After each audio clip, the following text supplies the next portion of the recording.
Assalamualaikum warahmatullahi wabarakatuh. Sahabat literasi, teman-teman dan adik-adik semua, apa kabarnya hari ini? Semoga sehat selalu ya.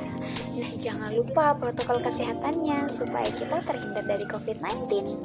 Oke, Alhamdulillah kita ketemu lagi via virtual ya teman-teman. Nah, kali ini Dia Ayu Lestari akan membersamai teman-teman. Kita akan literasi bersama, membahas sejarah pendidikan yang ada di Indonesia. Kebetulan kita akan membahas berkenaan dengan sejarah kurikulum setelah masa kemerdekaan. Nah, teman-teman sudah pernah mendengarkan kurikulum itu apa? Semasa sekolah gimana?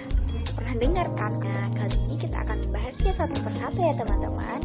Oh iya teman-teman semua, dan jangan lupa like, komen, dan subscribe ya, supaya channel ini semakin berkembang. Oke teman-teman semuanya, kita akan mulai ya.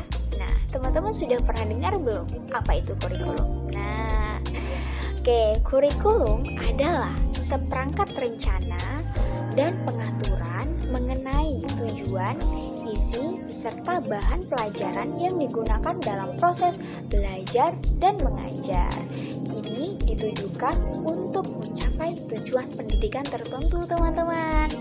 Nah, jadi itu tuh kayak seperangkat, berarti kan sudah sepaket gitu loh teman-teman, yang biasa digunakan dalam proses belajar mengajar. Nah, teman-teman semua, pada sejarahnya kurikulum sendiri di Indonesia itu sudah ada sebelum Indonesia itu merdeka, meskipun itu belum bersifat resmi ataupun formal, dan itu hanya sifatnya pendidikan raja-raja ataupun kebudayaan saja ya teman-teman, dan itu dibagi atas zaman kerajaan dan zaman kolonialisme Belanda. Nah, yang akan kita bahas kali ini adalah kurikulum setelah masa kemerdekaan Indonesia. Nah, kurikulum sendiri di Indonesia itu lahir secara resmi itu pada tahun 1947 teman-teman, dan kurikulum ini disebut dengan kurikulum rencana pembelajaran. Nah, pada kesempatan kali ini Ayu sudah menyiapkan peta konsep untuk teman-teman semua dapat memahaminya ya. Nah, kebetulan kalau teman-teman belum bisa ataupun tidak jelas dalam melihatnya, karena biasanya kalau di kamera itu tulisannya terbalik, jadi kita akan tampilkan langsung di layar belakang. Teman-teman bisa lihat sendiri di sebelah sini ya. Nah, di samping itu teman-teman bisa lihat sendiri kan, kalau kurikulum tahun 1947 ini disebut dengan kurikulum rencana pelajaran. Nah, kurikulum ini sendiri dalam bahasa Belanda disebut dengan leerplan, yang artinya rencana pelajaran. Nah, pada zaman itu sendiri, kurikulum ini dilaksanakan dan disusun itu justru bukan pada tahun 1947 loh. Jadi kurikulum ini dilaksanakan pada 1950 teman-teman. Wah, ternyata meskipun namanya itu 1947, tapi tetap aja ya teman-teman, pelaksanaan dilaksanakan pada tahun 1950. Oh iya teman-teman, pada masa itu sendiri perubahan arah pendidikan itu bersifat politis loh. Maksudnya gimana sih? Nah, perubahan yang terjadi adalah pandangan mengenai pendidikan Belanda itu dirubah menjadi orientasinya kepada arah kepentingan nasional, karena kan memang waktu itu kan masih masa-masanya kemerdekaan ya teman-teman. Sedangkan asa pada pendidikan saat itu yang digunakan adalah Pancasila. Nah, kurikulum ini itu memuat mengenai daftar mata pelajaran serta jam pengajarannya, kemudian yaitu garis-garis besar pengajaran. Nah, pada masa itu sendiri yang diutamakan yaitu ada di peta konsep yang ada di samping ya teman-teman, yaitu nih, teman-teman bisa lihat juga di sini. Pendidikan watak, kemudian kesadaran bernegara dan bermasyarakat. Itu dia inti pokok dari kurikulum rencana pelajaran tahun 1947 teman-teman. Oke teman-teman, yang nomor 2 ada kurikulum tahun 1952 yang disebut dengan kurikulum rencana pelajaran terurai. Nah, sesuai dengan ini dia peta konsepnya sesuai, dan teman-teman jangan lupa lihat nih yang di atas biar lebih jelas. Kurikulum ini mengacu kepada setiap rencana pelajaran itu harus sesuai atau harus memperhatikan isi dari pelajaran. Nah, yang paling menonjol sendiri dari kurikulum ini adalah silabusnya, teman-teman. Kenapa silabusnya? Silabusnya itu menekankan kepada setiap satu guru mata pelajaran itu hanya menghapus satu mata pelajaran, teman-teman. Atau setiap guru itu hanya dapat menghapus satu mata pelajaran.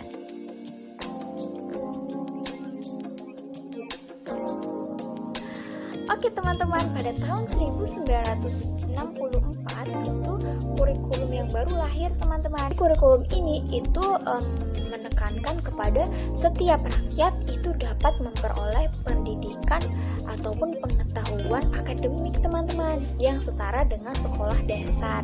Nah, teman-teman bisa lihat ini di sini nih di peta konsepnya. Nah, di situ dituliskan bahwa pendidikan itu ataupun kurikulum itu berfokus kepada Pancawardhana. Nah, Pancawardhana sendiri itu memuat kepada daya cipta, rasa, karsa, karya, kemudian moral. Jadi arahnya itu ke arah sana, teman-teman.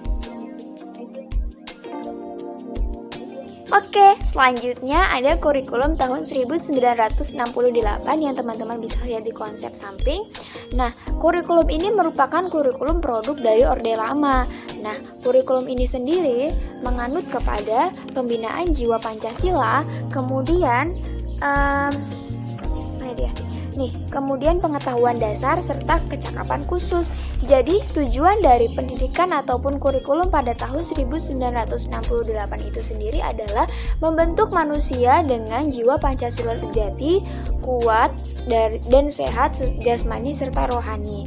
Nah, kurikulum ini sendiri, teman-teman, itu isi pendidikannya diarahkan kepada kegiatan yang mempertinggi kecerdasan, kemudian keterampilan, serta perkembangan fisik yang sehat dan kuat. Nah, kemudian teman-teman ada kurikulum tahun 1975 seperti yang ada di peta konsep yang ada di samping. Nah, kurikulum ini memiliki ciri-ciri yaitu berorientasi kepada tujuan, kemudian menganut kepada pendekatan yang integratif, kemudian menekankan kepada efisiensi dan efektivitas daya dan waktu, kemudian ada menganut pada pendekatan sistem instruksional. Nah, kurikulum ini sendiri itu banyak menuai permasalahan ataupun kritikan, teman-teman. Kritikannya itu apa? Nah, jadi pada tahun 1975 ini kurikulum itu lebih menekankan kepada rincian-rincian yang harus dibuat oleh guru. Dan rincian-rincian itu yang menyulitkan guru, teman-teman. Kenapa menyulitkan? Karena guru ini lebih fokus kepada rincian tersebut daripada peserta didik yang seharusnya memperoleh pembelajaran secara maksimal, teman-teman. Kemudian pada tahun 1984, kurikulum tahun 1975 itu disempurnakan lagi. Jadi dibentuk kurikulum baru di tahun 1984 itu dari kurikulum 1975 yang lebih disempurnakan atau diperbaharui kembali. Kurikulum ini merupakan kurikulum yang mengusung proses skills approach. Nah, kurikulum ini sendiri sering disebut dengan kurikulum 1975 yang disempurnakan. Posisi siswa ditempatkan sebagai subjek belajar, teman-teman. Dari mengamati sesuatu, mengelompokkan, mendiskusikan, dan hingga melaporkan. Nah, model ini ataupun teknik seperti ini itu mengacu kepada sistem CBSA atau cara belajar siswa aktif. Nah, meskipun siswa dalam hal ini memiliki keunggulan lebih aktif, namun ini juga menuai kontroversi ataupun permasalahan dan kritikan. Permasalahannya apa?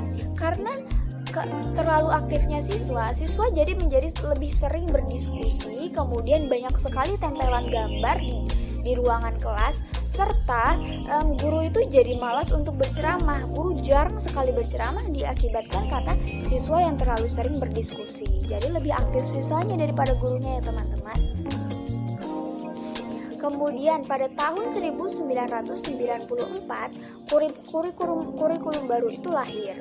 Nah, kurikulum ini disebut dengan kurikulum 1994 dan suplemen kurikulum 1999. Nah, kurikulum ini merupakan hasil dari perpaduan kurikulum-kurikulum sebelumnya.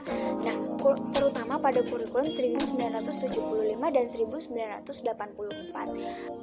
Namun perpaduan dari tujuan dan proses itu belum berhasil, teman-teman, sehingga juga menuai kritikan ataupun permasalahan lagi. Nah, hal ini disebabkan karena beban belajar siswa lebih banyak daripada sebelumnya, sehingga siswa itu belajar itu jadi semakin berat, kemudian tidak maksimal karena kan dibebani terlalu banyak beban gitu loh, teman-teman.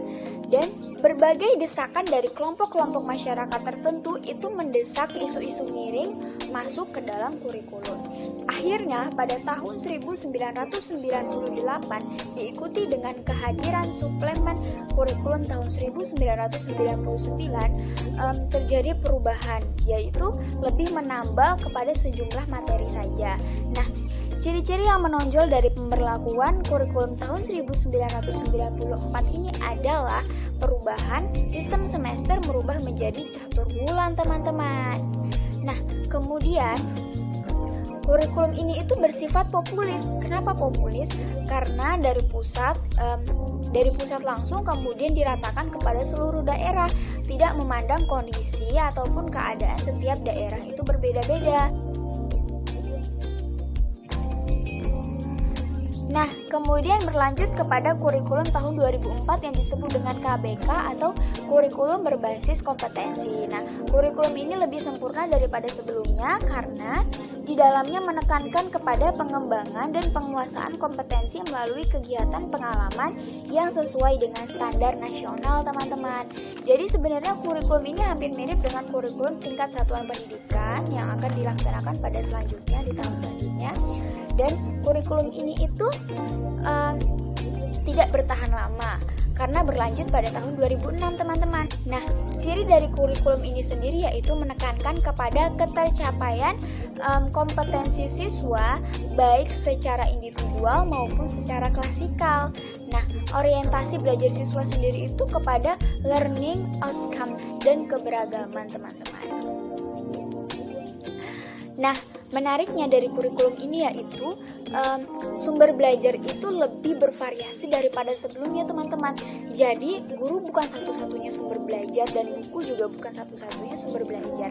Jadi siswa dapat memperoleh sumber belajar lain yang lebih luas daripada kurikulum sebelumnya, seperti unsur-unsur edukatif yang ada pada lingkungan. Nah, kemudian, struktur dari kompetensi dasar dari kurikulum berbasis kompetensi ini dirinci kepada komponen aspek, kelas, serta semester. Nah, kemudian pada tahun 2006, pelaksanaan KBK itu diberhentikan dan hanya diujikan terbatas, tidak menyeluruh kepada seluruh daerah. Sehingga di 2006 itu terjadi perubahan baru yang disebut dengan kurikulum tingkat satuan pendidikan 2006. Nah, seperti yang teman-teman lihat pada tayangan di samping atau di belakang saya ini, kurikulum tingkat satuan pendidikan ini latar belakangnya lahir dari keinginan masyarakat dan stakeholder pendidikan untuk lebih mandiri, kreatif, inovatif, serta lebih aktif lagi, teman-teman. Selain itu, kurikulum ini itu menekankan kepada pembuatan atau penyusunan dan pelaksanaannya itu dilakukan langsung oleh setiap satuan pendidikan. Jadi, kurikulum ini memiliki nilai plus yaitu kita ini lebih menyesuaikan kepada kondisi, keadaan, serta potensi yang ada pada daerah kita, sehingga sekolah itu dapat memaksimalkan pembelajaran lebih baik lagi daripada sebelumnya. Karena mengingat dengan kondisi siswa juga, teman-teman, siswa itu butuhnya seperti apa sih? Nah, potensi dan kondisi daerah itu yang harus dikembangkan itu apa sih?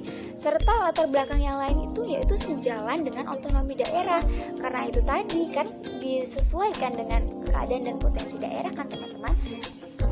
Jadi hal itulah yang juga menyebabkan kurikulum ini itu sejalan dengan otonomi daerah.